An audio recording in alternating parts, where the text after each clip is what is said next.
안녕하세요. 건설 전문 변호사 송광남입니다. 오늘은 명도 소송을 하는데 점유자가 누구인지 모를 때에 관해서 설명드리려고 합니다. 변호사님, 명도 소송을 해야 하는데 점유자가 누구인지 잘 모르겠네요. 누구를 피고로 소송해야 하나요?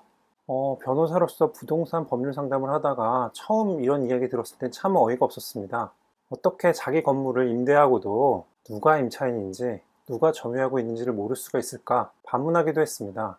그런데 이런 일이 생각보다 적지 않게 발생합니다. 임대차 계약을 체결한 후에 임차인이 다른 임차인을 구해서 전대차 계약이 이루어지는 경우가 있기 때문입니다.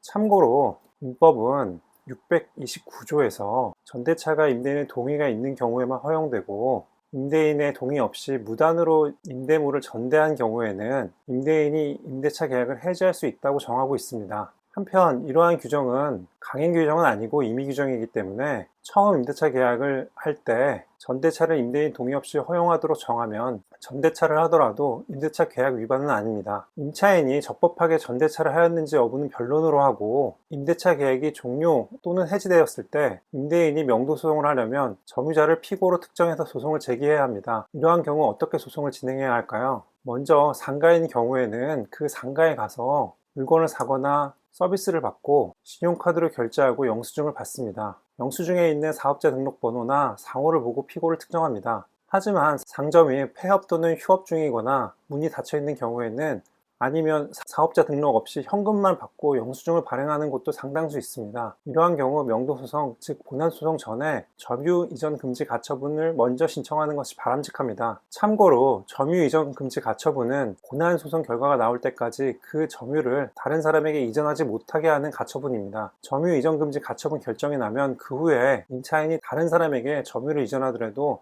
피고를 바꾸지 않고 강제 집행이 가능합니다. 점유 이전 금지 가처분 결정을 받아 가처분 집행을 하려고 할 때 점유자를 다르게 특정하는 경우 집행 불능이 발생합니다. 그리고 집행관은 집행 불능 조서에 누가 점유하고 있어 집행이 불능되었다는 취지를 기재합니다. 즉, 이 조서를 보면 누가 점유하고 있는지를 확인할 수 있습니다.